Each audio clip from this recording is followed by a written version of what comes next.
সকলে বাংলাদেশ, আপনাদের সবাইকে স্বাগত। রুনি আছে, সাথে আছে রেজা। আজকে আমাদের সাথে দুজন অতিথি যুক্ত রয়েছেন, যাদের সাথে গান হবে, গল্প হবে, আড্ডা হবে এবং তালও থাকবে। একদমই তাই। এবং আজকে আমাদের সাথে যুক্ত রয়েছেন রবীন্দ্রসঙ্গীত শিল্পী মঞ্জু রশিদ এবং তবলায় সঙ্গত করবেন ঋদ্ধ রশিদ কাফকা। আপনাদের দুজনকেই সকালে বাংলাদেশের আয়োজনে স্বাগত জানাচ্ছি। শুভ সকাল। শুভ সকাল। কেমন আছেন? ভালো আছি, ঠিক কথা বলাটা এখন একটু টাফ। এই দেশের এই ক্রান্তি লগ্নে আসলে সবারই মনের উপরে একটা চাপ, সেই চাপটা আমরা সবাই অনুভব করছি। এই আছি আর কি। একদমই। কাফকা কি বলবো, আছি। আচ্ছা, একটা প্রশ্ন করি, সকালবেলা কি মা উঠিয়ে দেয় মা যখন রেওয়াজ করবে তবলা বাজানোর জন্য? না, ছুটির দিন হলে আর কি একটু, এমনিতে অত বেশি চাপ নাই। এমনি অত বেশি চাপ দিচ্ছে না। ওকে, তাহলে ঠিক আছে। ছুটির দিনে বেশি একটু রেওয়াজ করতে বলে বা একটু চর্চাটা বেশি করতে বলে, তাই তো? আচ্ছা, আমরা একটু বলে রেখেছি যে আপনি রবীন্দ্রসঙ্গীতেই স্বাচ্ছন্দ্য বোধ করেন, এটাকেই আসলে পছন্দ করেন। আমরা শুরুতেই একটা গান শুনে নিতে চাই, কালক্ষেপণ না করে। একদম ঠিক আছে কাফকা। দেশের এই ক্রান্তি লগ্নে আসলে আমাদের রবীন্দ্রনাথকে লাগেই, আর আমি রবীন্দ্রনাথের স্বদেশ পর্যায় থেকেই একটা গান করছি। জি, অবশ্যই। ও আমার দেশের মাটি, তোমার পরে ঠেকাই মাথা। ও আমার দেশের মাটি, তোমার পরে ঠেকাই মাথা। তোমাতে বিশ্বময়ীর, তোমাতে বিশ্বময়ের আঁচল পাতা।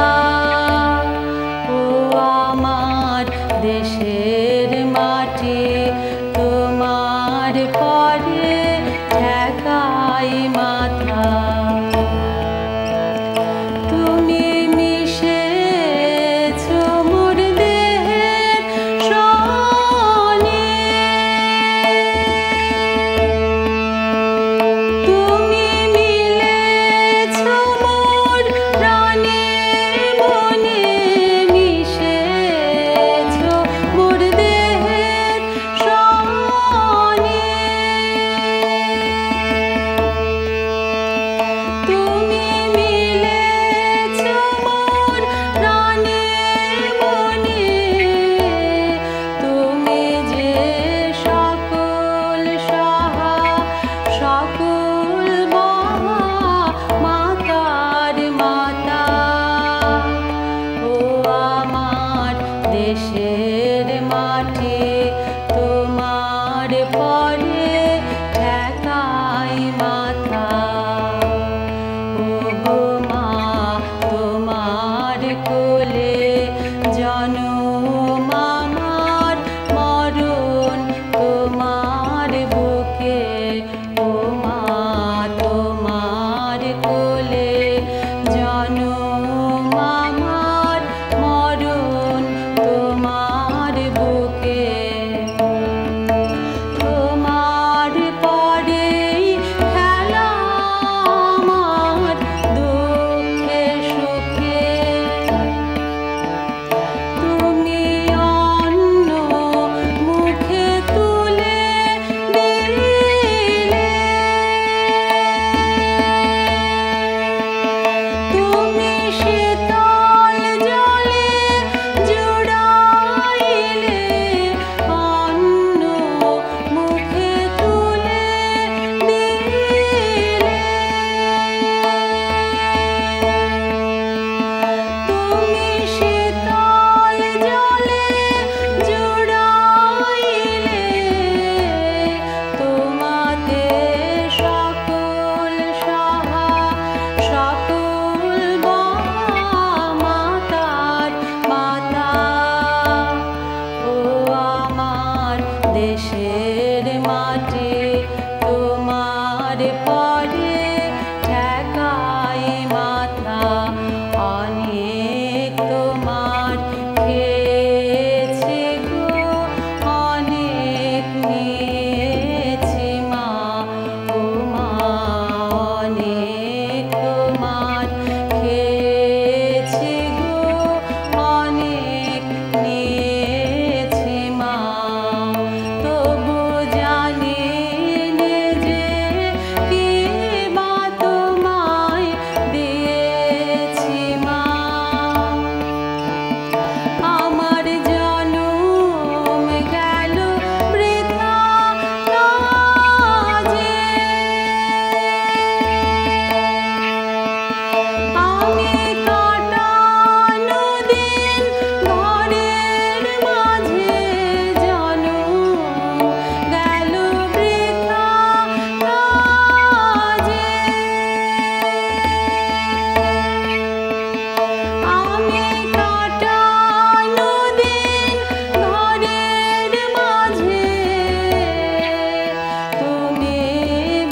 মুগ্ধতা নিয়ে শুনছিলাম যে আপনাদের পরিবেশনা।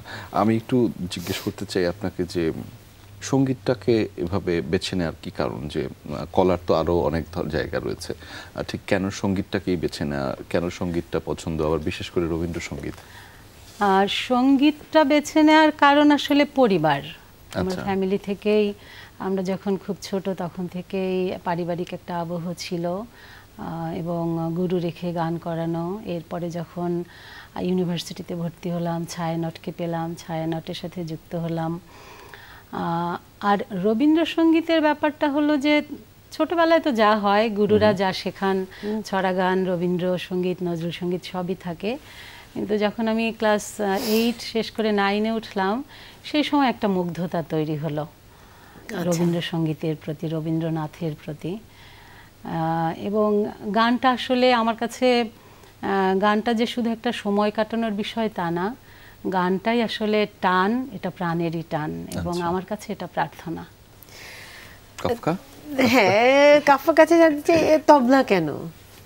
তবলা কেন মানে ছোটবেলা থেকে মা যেহেতু গান করতো আর কি, তবলা বাজানোর তো কেউ ছিল না, তাই মা সিদ্ধান্ত নিল যে আর কি আমাদের 2 ভাইকে তবলা শেখাবে। তখন থেকে আর কি ছোটবেলা আমি থেকে একটু বলতে চাই, সেটা হলো ওরা কিন্তু আসলে তবলাটা ওদের প্রধান না, ওরা কিন্তু গান করে। ছায়ানটে ওরা গান করছে, ও হচ্ছে শুদ্ধ সঙ্গীতে আছে, আমার বড় ছেলেটাও রবীন্দ্রসঙ্গীতে আছে। তো পাশাপাশি হলো আসলে আমার মনে হয়েছে যে তাল জ্ঞানটা আসলে দরকার গান যারা করি তাদের জন্য।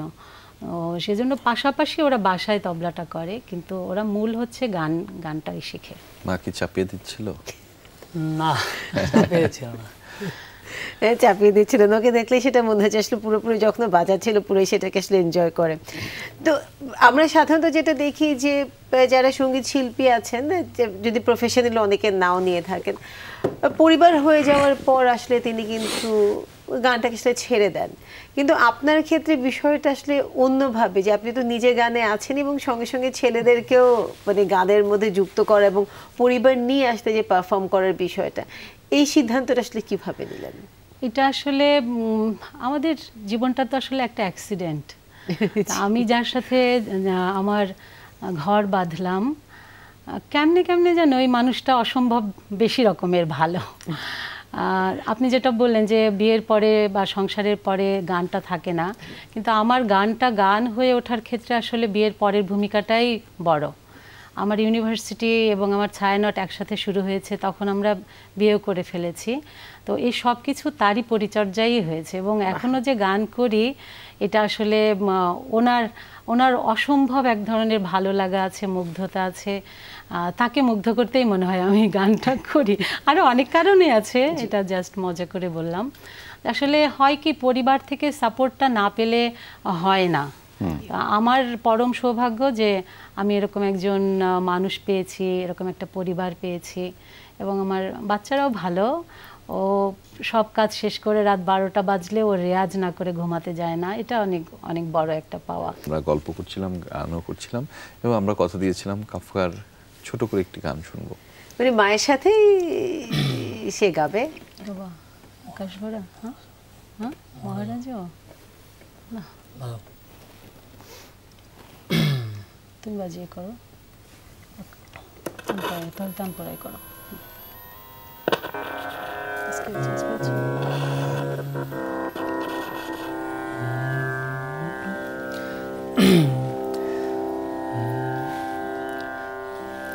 মহারাজ কি সাজে এলে হৃদয় পুরো মাঝে, চরণ তলে কোটি শশী সূর্য মরে লাজে। মহারাজ কি সাজে গর্ব সব টুটিয়া, মূর্ছি পরে লুটিয়া। গর্ব সব টুটিয়া, মূর্ছি পরে লুটিয়া। সকল মম দেহ মন বীণা সমবাজে, মহারাজ কি সাজে এলে হৃদয় পুরো মাঝে, চরণ তলে সূর্য মরে না যে মহারাজ কি সাজে। Thank you. যদিও সকালে সে আসলে মানসিকভাবে প্রস্তুত ছিল না গান গাওয়ার জন্য, বাট তারপর থ্যাংক ইউ আমরা জোর করেছি। আমরা আরেকটা গান যাচ্ছি। আমি আজকে সব আসলে দেশ পর্যায়ের গানই করব, স্বদেশ পর্যায়ের গানই করব। জি।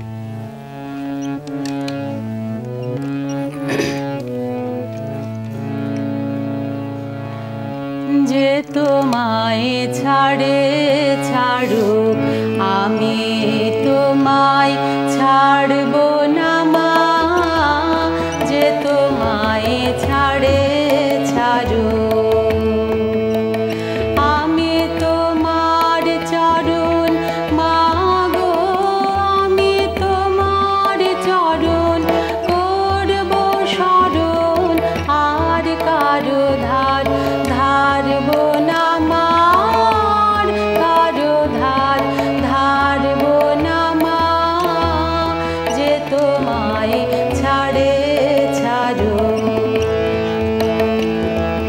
কে বলে তোর দরিদ্র ঘর, হৃদয়ে তোর রতন রাশি, আমি জানি গো তার মূল্য, জানি জানি গো তার মূল্য, জানি পরের আদর কাড়ব না মা, পরের আদর কাড়ব না মা, যে তোমায় ছাড়ে ছাড়ুক। মানের আশে দেশ বিদেশে যে মরে সে মরুক ঘুরে, মানের আশে দেশ বিদেশে যে মরে সে মরুক ঘুরে, তোমার ছেঁড়া কথা আছে পাতা, ছেঁড়া কথা আছে পাতা, ভুলতে সে যে পারব না মা, ভুলতে সে যে পারব না মা, যে তোমায় ছাড়ে ছাড়ুক। ধনে মানে লোকের টানে ভুলিয়ে নিতে চাই যে আমায়, ধনে মানে লোকের টানে ভুলিয়ে নিতে চাই যে আমায়, ভয়ে যে জাগে সে আর বাগে, ভয়ে যে জাগে সে আর বাগে, কারো কাছে হারব না মা, কারো কাছে হারব না মা, যে তোমায় ছাড়ে ছাড়ুক আমি তোমায় ছাড়ব না মা, যে তোমায় ছাড়ে ছাড়ুক। আজকে সকালটা সত্যি অন্যরকম। একদমই তাই। এবং আমরা যখন সকালের শুরুটা করেছিলাম, মঞ্জুর রশিদ উনিও একটা বিষয় দিয়ে শুরু করলেন যে একটা সংকটকালীন মুহূর্ত আমরা সবাই পার করছি, এবং সেই প্রেক্ষাপট থেকে তিনি আসলে দেশ পর্যায়ের গানটি গাইছেন। এবং মূলত রবীন্দ্রনাথকে বলা হয় সবসময় চলমান, তিনি প্রতিদিন আছেন, তিনি প্রতিদিন থাকেন। আপনি নিশ্চয়ই সেই মতাদর্শ নিয়েই চলেন। আমাদের বেড়ে ওঠার যে ব্যাপারটা সেটার উপরে অনেকখানি নির্ভর করে রবীন্দ্রনাথ তার কতখানি আপন হবেন বা পর হবেন। আমরা আমাদের সমাজে আমাদের চারপাশে দেখছি যে আমার কাছে রবীন্দ্রনাথ যেমন আরাধনার, রবীন্দ্রনাথ যেমন অন্তরের আপন ধন, ঠিক একই সাথে বিপরীত চিত্রও আছে। রবীন্দ্রনাথ মানে একটা নাক ছিটকানো, রবীন্দ্রনাথ মানে জমিদার, একটু সেকেলে, একটু পুরনো, এখন একটু ধীর। রবীন্দ্রসঙ্গীত মানেই হলো ঘুম পাড়ালে ঘুম এসে যায়, এসব কথা আছে আমাদের। কিন্তু যেহেতু আমার বেড়ে ওঠাটাই আসলে রবীন্দ্রনাথকে নিয়ে, রবীন্দ্রনাথের গান সাহিত্য এগুলো নিয়ে পড়াশোনাও করেছি বাংলা সাহিত্যে। তারপরে আমার আমি যার সাথে ঘর বেঁধেছি উনি রবীন্দ্রনাথ নিয়ে গবেষণাই করছেন। সব মিলে আমাদের বেড়ে ওঠাটা, আমাদের যাপিত জীবনে আসলে রবীন্দ্রনাথ মানে আমাদের খুব বেশি প্রাসঙ্গিক। আমাদের সকল কাজে, সকল দুঃখে, সকল বেদনায়, সকল প্রেরণায়, সব জায়গায় উনি আছেন, মিশে আছেন। একদমই তাই। কাফকা, এই যে মা রবীন্দ্র চর্চা করেন, বাবা রবীন্দ্র চর্চা করেন, এর কোনো প্রভাব কি আপনার উপরে আছে কি, বা রবীন্দ্রনাথের প্রতি আলাদা ভালো লাগা আছে কিনা? হ্যাঁ, তা তো আর কি ছোটবেলা থেকে আছে, যেহেতু ছোটবেলা থেকে মাকে দেখি যে গান করে, রবীন্দ্রসঙ্গীত করে, তখন থেকে আমিও আর কি রবীন্দ্রসঙ্গীত করা শুরু করলাম। তখন থেকে আর কি, তারপরে বইটই পড়া হয় রবীন্দ্রনাথের, গান শোনা হয়। মঞ্জু, আপনাকে আমি একটা প্রশ্ন সবসময় মাথায় আসে যখন দেশ পর্যায়ের কথা আসলে, আমার গানের কথা বলি, রবীন্দ্রসঙ্গীতে রবীন্দ্রনাথ তো ভারতবর্ষ তখন ছিল, দুই বাংলা, এই পার বাংলা ওপার বাংলা। তার কি লেখার মধ্যে দুই বাংলার মধ্যে কখনো তফাৎ হয়েছে? কারণ আমাদের ভাষাগত তো তফাৎ ছিল। ভাষাগত তো ব্যবধানটা ছিলই, কিন্তু উনি যেহেতু দীর্ঘদিন আসলে শিলাইদহ এবং প্রতিশর এবং সাজাদপুরে ছিলেন, উনি এইখানকার যাপিত জীবন, এখানকার মানুষের জীবন, এখানকার বর্ষা, এখানকার প্রকৃতি, এসব মিলিয়ে ওনাকে আসলে আলাদা করার উপায় নাই আমাদের। সব কিছু মিলিয়ে উনি আসলে আমাদেরই অন্তরের ধন হয়ে আছেন। একদমই তাই। আমার একটা ছোট প্রশ্ন আছে কাফকার জন্য, সেটি হচ্ছে আমরা এখন দেখি সবাই যে একটু গান টান করেন, সবাই সোশ্যাল মিডিয়াতে আলাদা আলাদা করে নিজেদের উপস্থিতি জানান দেয়, সেটা কাফকা কি সেরকম কিছু করে? সেরকম কিছু আমার নেই, তবে যে অনেক ফ্রেন্ডদেরকে দেখি যে করে এরা আর কি, সোশ্যাল মিডিয়া, তারপর ইউটিউবে চ্যানেল খুলে গান টান কভার করে। কিন্তু আমার কখনো আর কি করা হয়নি। ইচ্ছে করে নাই? না। আচ্ছা, ঠিক আছে, থাকুক, কোনো সমস্যা নেই। আমাদের সাথে আপনারা আমাদের যুক্ত হয়েছেন, আমাদের একদম শেষ সময়ে রয়েছি আমরা আপনাদের একটা গান শুনতে শুনতে আমাদের আয়োজনটি শেষ করব। তবে তার আগে আমরা বিদায় নিব। আপনাদের যদি কোনো কথা থাকে একদমই কম সময়ের মধ্যে বলতে, দর্শকদের উদ্দেশ্যে কিছু বলতে চান? আমরা যারা গান করি তারা তো আসলে একটু সেন্সিটিভ থাকে, এই সময়ের মধ্যে দিয়ে আমরা আরও বেশি আসলে আবেগতাড়িত হয়ে আছি। রবীন্দ্রনাথের গান অনেক বড় শক্তি, সেই শক্তিকে এখানে তুলে ধরবার যে একটা প্রচেষ্টা আমাকে অংশগ্রহণ করতে দিয়েছে যমুনা টিভি, সেজন্য অনেক ধন্যবাদ। আপনাদেরও ধন্যবাদ। জি, কাফকা কিছু বলতে চাই? ধন্যবাদ। আচ্ছা, ঠিক আছে। দর্শক, সময়টা তো ভালো যাচ্ছে না, সেটি সবারই জানা। সংকটকালীন বা এই অস্থির সময়ে আর সবাই নিজেকে সাবধানে রাখুন, ভালো থাকুন, আপনার আশপাশের মানুষকে সাবধানে রাখুন, সেই প্রত্যাশা আমরা করছি। ভালো থাকবেন। আমরা গান শুনতে শুনতে নিশ্চয়ই বাড়ি ফিরব। নিষেদিন ভরসা